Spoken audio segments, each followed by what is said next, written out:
高雄地检署是查到一个姓李的侦查员，伊敢若是利用警察内部的系统，去甲嫌犯的个资传互伊的朋友。即马高雄的新兴分局是表示讲，这是真严重的代志，所以准备要甲记2支大过，免职处分。也那即个侦查员，伊即马是已经互法院来核准羁押禁见。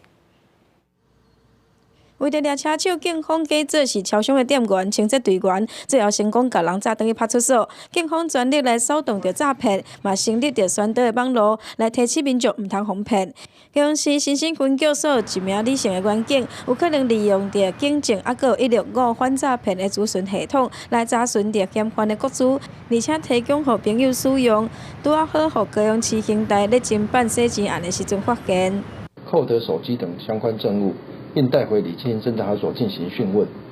经检察官讯问后，认被告设有贪污、泄密、泄露个资等罪嫌，向法院申请羁押禁见获准。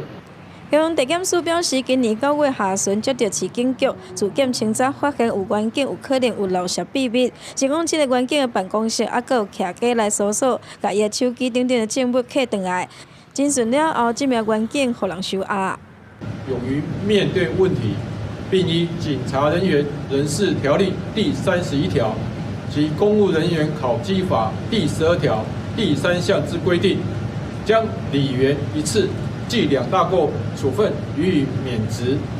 高雄市新兴分局表示，这名当年知法犯法，已经严重来影响到警界的声誉，要起诉着免职的处分，希望其他的人毋通再犯。记者王刘婷、陈hen坤报道。